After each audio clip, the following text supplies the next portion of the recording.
P4s and all that.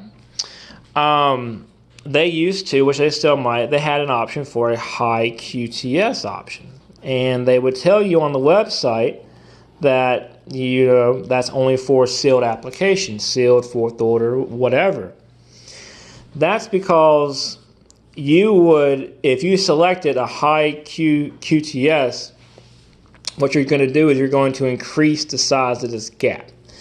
And so the size of this gap, if this is a very tight gap, and what I mean by that is if the coil is really close to the pole piece as well to the edge of the magnet, if it's really, really tight and it's really, really close, then it's a smaller gap. It's a lot more motor strength.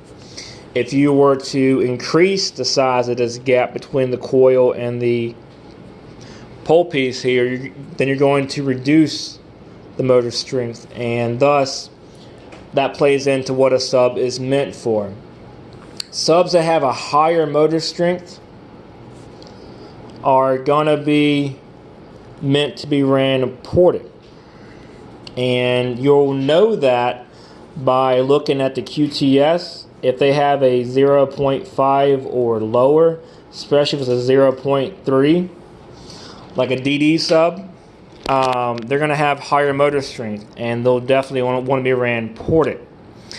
If you run a sub that has a higher QTS, a lower higher QTS would be lower motor strength. And that would be, say, 0.5 and up.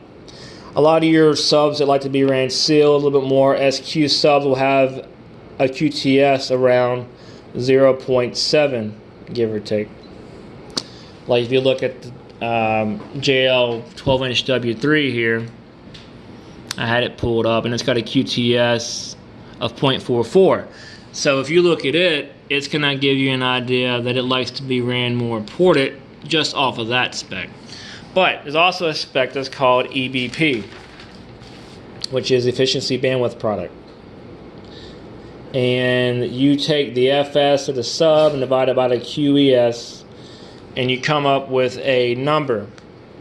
And that number is going to give you an idea of how a sub is meant to be ran as well. Like if you took the 26.72 here of the JL and divided it by the QES, which is 0.472, you come up with a number which is 56.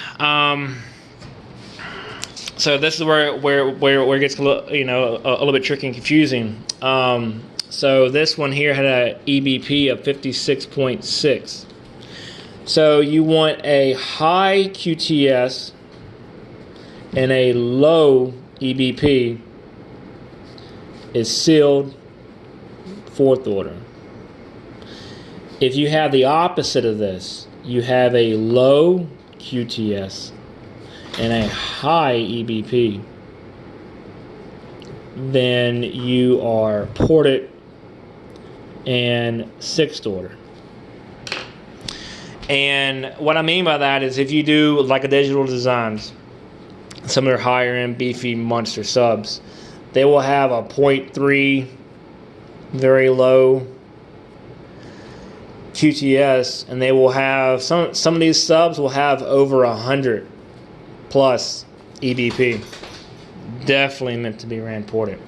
And so the numbers give you an idea of the motor strength of the sub you're looking at, which will give you an idea of, hey, should that sub be ran sealed? Should it be ran ported? Is it somewhere in the middle of the road? A lot of your Sundown SA, your Kickers, your Alpine Type Rs, a lot of those subs are meant to be ran either or. They're going to line up somewhere here in the middle. They're not going to shine ported. They're not going to shine sealed. Some do, some don't. But they're going to land somewhere in the middle of the road. And that way they're very versatile. If someone wants to run them sealed, someone wants to run them ported, they're going to be fine either way. It's when you get into your SPL subs that are meant to get loud and are meant to be a beast and meant to just kill in the SPL lanes, they're going to be meant to be ran ported. You're not going to run a super high SPL sub in a sealed box. That's why it's not meant for that. And so that's how the specs of your subs and how they're built and how they're made are going to affect the kind of box they're going to be ran in. So hopefully that's everything that I wanted to cover in this video. I believe it is. Someone asked about different ohm loads. Real quick, as I explained, wiring up subs here, the impedance. If you had one sub that was a dual 2 and you had it wired parallel to 1 ohm, and you had one sub that was dual 4 and that was wired parallel to 2 ohm. Well, if you had it wired up to an amplifier, the sub, the dual 2 that's wired lower to 1 ohm is going to show that amplifier less resistance than the other one. I don't care if they were both SA12s, they're both Alpine Type Rs. Because your amplifier doesn't know what subs you're running. It doesn't know anything. I mean, all it's seeing is a resistance, and it's producing a load, and it's giving you power off of that. And so the sub here that is showing less resistance, power is naturally going to flow the path of least resistance to more so to this sub than to this sub. Now, so that's going to mean that this sub's going to have more excursion, because you're going to be exciting that coil more within that gap, within that motor. So it's going to play more and move more. And you want your subs, when they play, if you have multiple subs, to play in unison, to work together, to play together, to generate as strong as a healthy SPL wave, sound wave as possible. If you have one moving more so than the other one, they're going to be fighting each other, which means that you're going to be creating cancellation, and you're just not going to be trying to achieve what you're trying to do by running multiple subs. You're going to be fighting each other.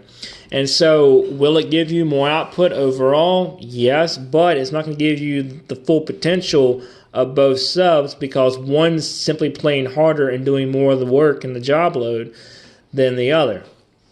So yeah, you don't want to run different subs and also different impedance subs together, because they're not going to work together. They're going to fight each other, and it's going to take away from what you're trying to do. So yeah, hopefully that covers subs and some questions that you guys had. And if you have any more questions, post them up in the comments, and I'll try to address those.